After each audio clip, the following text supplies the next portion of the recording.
रवि लामिछानेले सर्वोच्चमा दिएको बन्दी प्रत्यक्षीकरण मुद्दाको सुनुवाई गरेका न्यायाधीश अब्दुल अजिज मुसलमानले दिए यस्तो आदेश। रवि लामिछानेको सुनुवाई फेरि पनि संयुक्त इजलासमा हुने। रविको रिट संयुक्त इजलासमा पठाउन न्यायाधीश मुसलमानको आदेश। न्यायाधीशको एक्लो इजलासले सकेन रविको फैसला गर्न। अब दुई न्यायाधीशको संयुक्त इजलासले रविको फैसला गर्नेछ। दर्शकबिन, हामीलाई भर्खरै प्राप्त भएको खबर यस्तो छ, यो सुन्नुहोस्। सहकारी ठगी आरोपमा पूर्वपक्षका लागि रूपन्देही जिल्ला कारागारमा रहेका राष्ट्रिय स्वतन्त्र पार्टीका सभापति रवि लामिछानेको निवेदनको सुनुवाई संयुक्त इजलासमा हुने भएको छ। रविलाई रिहा गर्न माग गर्दै सर्वोच्चमा दर्ता भएको बन्दी प्रत्यक्षीकरणको निवेदनमा मंगलबार न्यायाधीश अब्दुल अजिज मुसलमानको इजलासमा प्रारम्भिक सुनुवाई भएको थियो। न्यायाधीश मुसलमानको एकल इजलासले संयुक्त इजलासमा पठाउन आदेश दिएको छ। अर्को दिन दुई न्यायाधीश भएको संयुक्त इजलासमा उक्त मुद्दाको पेशी तोकिने भएको छ। रवि लामिछानेलाई गैर कानूनी रूपमा थुनामा राखिएको दावी गर्दै उनकी श्रीमती निकिता पौडेलले बन्दी प्रत्यक्षीकरणको रिट दायर गरेकी थिइन्। सहकारी ठगी मुद्दामा जिल्ला अदालत रूपन्देहीले रवि लामिछानेलाई 1 करोड रुपैयाँ डरौटीमा रिहा गरेको थियो। तर उच्च अदालत तुलसीपुरको बुटोल इजलासले चैत 22 गते उक्त आदेश बदर गरेर रविलाई थुनामै पठाउन आदेश गरेपछि रवि लामिछाने अहिले रूपन्देही कारागारमा रहेका छन्। उच्च अदालतको आदेश बदर गरी थुना बाहिर राख्न माग गरिएको निवेदनको टुङ्गो लाग्न केही समय लाग्ने देखेपछि यति बेला रवि लामिछानेले सर्वोच्चमा बन्दी प्रत्यक्षीकरणको निवेदन पनि दिएका हुन्। उच्च अदालतको आदेश बदर गर्न माग गर्दै रविले सर्वोच्च अदालतमा निवेदन दिइसकेका छन्। सर्वोच्चमा प्रारम्भिक सुनुवाईपछि कागजात झिकाउने आदेश भएको छ। 15 दिनभित्रमा कागजातहरू स्क्यान गरी सर्वोच्च अदालतमा उच्च अदालतबाट पठाइसक्नुपर्नेछ।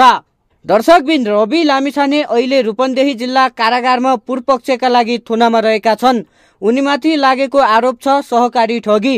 यसै सन्दर्भमा उनकी पत्नी निकिता पौडेलले सर्वोच्च अदालतमा बन्दी प्रत्यक्षीकरणको रिट दायर गरेकी थिइन्।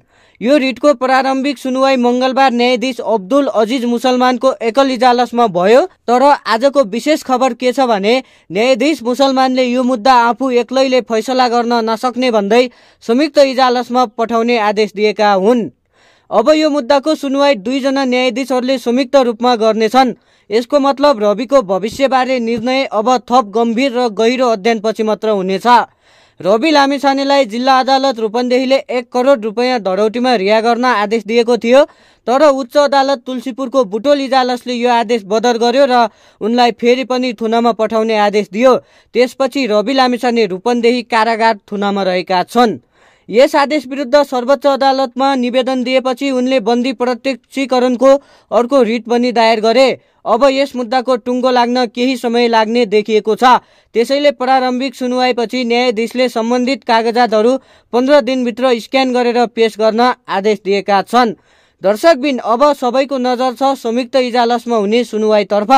के रवि लामिछाने रिहा होलान् त कि अझै थुनामा बस्नु पर्नेछ? यो विषयले नेपाली राजनीति, न्याय प्रणाली र आम जनमानसमा ठूलो चासो पैदा गरेको छ। हामी यो मुद्दाको प्रत्येक अपडेट तपाईहरुलाई पुर्याइरहनेछौँ। तपाईहरुलाई भिडियो उपयोगी लाग्यो भने लाइक, शेयर र सब्स्क्राइब गर्न नबिर्सनु होला। दर्शकबिन, पक्राउ पुर्जी बिना नै रवि लामिछानेको गिरफ्तारी भने खेदजनक थियो, गैर कानूनी नै थियो। अब सर्वोच्च अदालतले त्यो कुरालाई कसरी फैसला गर्छ, कसरी आदेश दिन्छ भन्ने कुरा हेर्न बाँकी नै छ। पक्कै पनि न्यायको मन्दिरबाट अन्याय हुने छैन। न्यायको मन्दिर भनेको अन्तिम आशा भरोसा हो। रवि लामिछानेलाई न्यायको मन्दिरले पक्कै पनि न्याय दिनेछ। सर्वोच्च अदालतबाट रवि लामिछानेलाई न्याय मिल्नेछ। दर्शकबिन, सबैजनाले नेपालको सर्वोच्च अदालतलाई सम्मान गरौं र कमेन्टमा सबैजनाले रवि लामिछाने लेखिदिनुहोस्।